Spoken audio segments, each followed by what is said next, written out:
Hi hello நம்ம சேனலில் நம்ம இன்றைக்கி பார்க்க போகிறது ஆர்பிஐ வந்து ரூல்ஸ் வந்து போட்டிருந்தாங்க ஆல்ரெடி வந்து கோல்ட் லோனுக்கு. இப்போ பார்த்தீங்க அப்படின்னா அது வந்து தளர்வு பண்ணியிருக்காங்க அப்படின்னு சொல்லலாம். நம்ம என்னென்ன ரூல்ஸ் கொண்டு வந்திருந்தாங்க அப்படின்ற வீடியோ ஆல்ரெடி அப்லோட் பண்ணியிருக்கோம். உங்களுக்கு வேணும்னா கண்டிப்பாக செக் பண்ணி பாருங்கள். மறக்காமல் நம்ம சேனலை சப்ஸ்கிரைப் பண்ணிக்கோங்க. நம்ம சேனலில் நிறையா money savings gold savings videos upload பண்ணியிருக்கோம். கண்டிப்பாக உங்கள் எல்லாருக்கும் ரொம்ப யூஸ்ஃபுல்லாக இருக்கும் அப்படின்னு நான் நம்புகிறேன். மறக்காமல் சப்ஸ்கிரைப் பண்ணிக்கோங்க. இப்போது என்னென்ன கொண்டு வந்திருக்காங்க அப்படின்னு பார்க்கலாம். ஃபஸ்ட்டு என்ன சொல்லியிருக்காங்க அப்படின்னா, நகைக்கான ரசீது வந்து ஒப்படைத்தல் வந்து சொல்லியிருந்தாங்க. நம்ம ஈடு வைக்க போகும்போது அதுக்கு வந்து என்னோட நகை தான் அப்படின்றதுக்கான அந்த பில் கொடுக்கணும் அப்படின்றத கேட்டிருந்தாங்க. அது வந்து பில்லாம் வந்து இப்போ கல்யாணத்தோடு நமக்கு போட்டிருந்தாங்க. இல்லை யார்கிட்டையோ ஒருத்தவங்கள்ட்ட கூட நம்ம வந்து சூழ்நிலைக்காக நகையை வாங்கி அழகு வைப்போம் அப்படிலாம் நிறையா இருக்கிற பட்சத்தில் அவங்க வந்து இப்படி கொண்டு வந்திருந்தாங்க. அதே போல் ரசீது இல்லை அப்படின்னா இது என்னோட நகை தான் அப்படின்னு வந்து கடிதம் எழுதி கொடுக்கறதுக்கும் போட்டிருந்தாங்க. இப்போ என்ன சொல்லியிருக்காங்க அப்படின்னா அப்படிலாம் எதுவும் தேவையில்லை அப்படின்ற மாதிரி சொல்லியிருக்காங்க. இது வந்து உண்மையிலே ஒரு நல்ல விஷயமா இருந்துச்சு. அதுக்கப்புறம் பார்த்தீங்க அப்படின்னா 2.5 லட்ச ரூபா நகை கடனுக்கு வந்து வருமான ரசீது வந்து தேவையில்லை அப்படின்ற மாதிரி சொல்லியிருந்தாங்க. நார்மலாக நம்ம அடகு வைக்கும்போது வருமான வரி ரசீது வந்து கேட்டிருந்தாங்க. இப்போ என்ன சொல்லியிருக்காங்க அப்படின்னா 2.5 லட்சத்துக்கு உள்ளே நம்ம வைக்கும்போது அது தேவையில்லை அப்படின்ற மாதிரியும் செகண்டாக சொல்லியிருக்காங்க.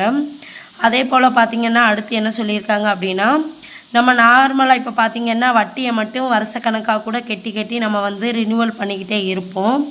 இப்போ ரீசெண்டாக பார்த்திங்க அப்படின்னா 1 லட்ச ரூபாய்க்கு நம்ம ஈடு வச்சுருக்கோம் அப்படின்னா அந்த 1 லட்ச ரூபா அமௌண்ட்டும் கொண்டு போய் வட்டி காசும் கொண்டு போய் தான் அதை வந்து ரிட்டர்ன் பண்ணி நம்ம திருப்பிக்கிட்டு ஈடு வைக்கிற மாதிரி இருந்துச்சு. இது நிறையா பேருக்கு வந்து ஒரு பெரிய பாதிப்பை ஏற்படுத்துச்சு அப்படின்னு சொல்லலாம். ஏன்னா திடீர்னு 1 லட்சம் 2 லட்சத்துக்கு எங்கே போக முடியும்? நான் கூட போன வீக் கூட நான் சொல்லியிருந்தேன், வீடியோவில் அப்லோட் பண்ணியிருந்தேன். 1 லட்சத்துக்கு 300 ரூபா அப்படின்ற மாதிரி வட்டிக்கு வாங்கி தான் நகையை வந்து பேங்கில் மாற்றி வச்சுட்டு வந்தேன் அப்படின்ற மாதிரி சொல்லியிருந்தேன். அப்போ பார்த்தீங்கன்னா 1 லட்சத்துக்கே 300 ரூபா 2 லட்சத்துக்கு வச்சுருந்தோம்னா 600 ரூபா ஒரு நாளைக்கு. அதை ஒரு நாள் திருப்பானாலும் மறுநாள் ஈடு வச்சு காசுக்காரவங்களுக்கு காசை கொடுக்க கிட்டத்தட்ட 600 ரூபா 1200 இப்படி ரேஞ்சில் போய்க்கிருந்துச்சு. இப்போ அது தேவையில்லை அப்படின்னு சொல்லியிருக்காங்க. அந்த விதத்தில் பார்த்தா ரொம்ப ஹாப்பி தான் எனக்கெலாம். அதே மாதிரி பார்த்திங்கன்னா 4th என்ன பண்ணியிருக்காங்க அப்படின்னா அடகுக்கு மேல் பணம் அப்படின்னு சொல்லியிருக்காங்க. இது என்ன அப்படின்னு பார்த்தீங்கன்னா, இப்போது 2 லட்ச ரூபா மதிப்புள்ள நகையை நம்ம பார்த்திங்கன்னா ஒரு 1.20க்கு நம்ம வச்சுருந்தோம் அப்படின்னா நமக்கு தேவைப்படும் போது இப்போ டாப் அப்னு சொல்லுவோம்ல, டாப் அப் மணிக்கே நம்ம வந்து மேற்கொண்டு நம்ம பணம் அதிலேருந்து வாங்கிக்கிற முடியும் அப்படின்ற மாதிரி சொல்லியிருக்காங்க. இப்போ அர்ஜென்ட்டுக்கு வேணும் அப்படின்னா அந்த நகை வந்து நிறையா இருக்குது, நம்ம அமௌண்ட் வந்து அந்த நகைக்கு உள்ள அமௌண்ட் வாங்காமல் கம்மியாக ஈடு வச்சுருந்தோம் அப்படின்னா நமக்கு அந்த அமௌண்ட் வந்து நம்ம எக்ஸ்ட்ரா நம்ம அதில் பேங்கில் வாங்கிக்கலாம் அப்படின்ற மாதிரி சொல்லியிருக்காங்க. இதுவுமே வந்து பார்த்திங்க அப்படின்னா ஒரு நல்லது தான். அதே மாதிரி பார்த்திங்க அப்படின்னா 5th என்ன சொல்லியிருக்காங்க அப்படின்னு பார்த்தீங்கன்னா, பணம் கட்டிய அன்றைய நகை. இப்போ புதுசாக கொண்டு வந்த ரூல்ஸில் என்ன சொல்லியிருந்தாங்க அப்படிங்கன்னு பார்த்தீங்கன்னா, மொத்த பணத்தை நம்ம கட்டிட்டு நகையை 7 நாளைக்குள்ளே பேங்கோ இல்லை வேறு எந்த நிதி நிறுவனமாக இருந்தாலும் 7 நாளைக்குள்ளே ஒப்படைக்கணும். அப்படி ஒப்படைக்காத பட்சத்தில் 7 நாளைக்கு அப்புறமா ஒரு நாளைக்கு 5000 ரூபா மணிக்கு வந்து அந்த நகைதாரருக்கு வந்து பேங்கில் இருந்தோ நிதி நிறுவனத்தில் இருந்தோ பைசா கொடுக்கணும் அப்படின்ற மாதிரி சொல்லியிருந்தாங்க. இப்போ அதை என்ன சொல்லியிருக்காங்க அப்படின்னு பார்த்தீங்கன்னா, பணம் கட்டின அன்னைக்கே நமக்கு வந்து நம்ம நகையை நமக்கு கொடுத்துடணும் அப்படின்றத சொல்லியிருக்காங்க. இது வந்து பார்த்திங்கன்னா பேங்க்காரவங்களுக்கு வந்து பேங்கில் நமக்கு தந்துடுவாங்க. பட் பார்த்திங்க அப்படின்னா எக்ஸ்ட்ரா நம்ம அடகு கடையில் வந்து வேறு எதுலையாச்சும் வைக்கும்போது நமக்கு வந்து நாளைக்கு வாங்க இன்றைக்கி வாங்கன்னு இழுத்து அடிக்கிற சூழ்நிலையாக அவங்களுக்கு ஒரு வாய்ப்பு இருந்துச்சு.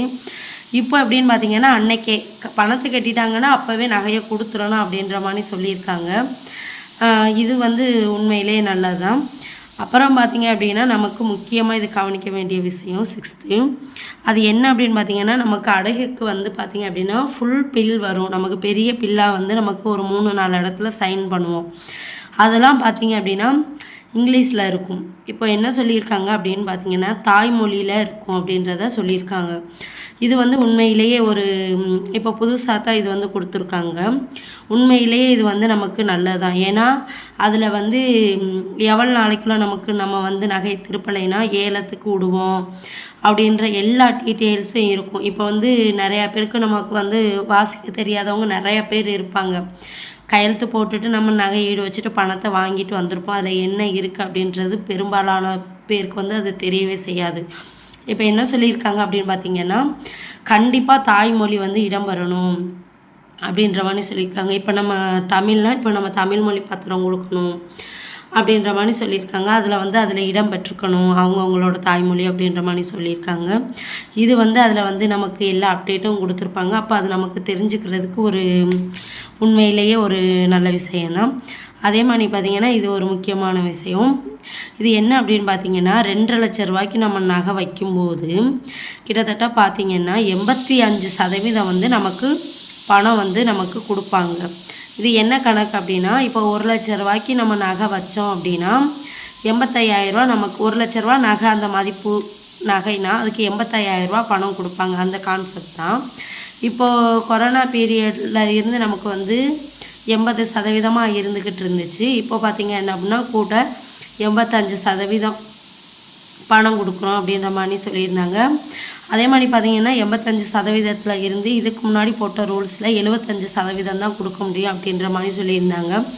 பட் வந்து நிறையா பேர் வந்து மனு போட்டிருந்ததாகவும் வந்து நெட்டிசன்லாம் ரொம்ப வந்து அதை பேசிக்கிட்டு இருந்தாங்க. ஸோ இப்போ வந்து அதனால் ஆர்பிஐ வந்து 85% 2 லட்ச ரூபாய்க்குள்ளே நம்ம வைக்கிறோம் அப்படின்னா 85% பணமும், அதே பார்த்திங்கன்னா 5 லட்ச ரூபாய்க்கு நமக்கு வைக்கிறோம் 5 லட்ச ரூபாய்க்கு மேலே வைக்கிறோம் அப்படின்னா 75% நகைக்கான பணமும் வந்து கொடுக்கப்படும் அப்படின்ற மாதிரி சொல்லியிருக்காங்க.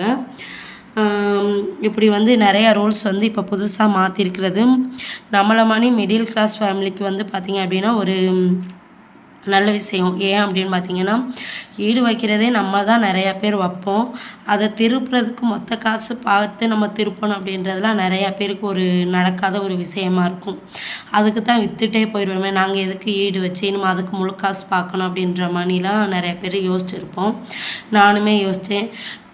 பேங்கில் தான் வட்டி கட்டுறோம் அப்படின்னு பார்த்தா முழு காசையும் இன்னொரு ஆள்கிட்ட வாங்கி அதுக்கு நம்ம வட்டி கட்டி கொடுக்கணுமா அப்படின்றதுலாம் எனக்கு இருந்துச்சு.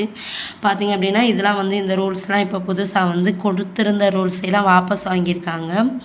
ஸோ வந்து நம்ம வந்து ஹாப்பியாகவே இருக்கலாம். ஏன்னா முடிஞ்ச அளவு நம்ம கடன் வாங்காமல் நகையை இருந்துச்சுன்னா நம்ம நகையை ஈடு வச்சு அதை திருப்பிக்கிடுவோம். வட்டிக்காரவங்கள்ட்ட நம்ம விட மாட்டோம். பட் ஓகே தான், பார்ப்போம் அடுத்தடுத்து என்ன அப்டேட் வருது அப்படின்றத வெயிட் பண்ணி. மறக்காமல் நம்ம சேனலை சப்ஸ்கிரைப் பண்ணிக்கோங்க. நம்ம சேனலில் நிறையா வியூஸ் போகுது, பட் சப்ஸ்கிரைப் வந்து இன்க்ரீஸ் ஆகவே இல்லை. கண்டிப்பாக நீங்கள் சப்ஸ்கிரைப் பண்ணிங்கன்னா எனக்கும் கொஞ்சம் மோட்டிவேட்டாக இருக்கும். தயவு செய்து சப்ஸ்கிரைப் பண்ணிக்கோங்க. நம்ம நெக்ஸ்ட் வீடியோவில் பார்க்கலாம்.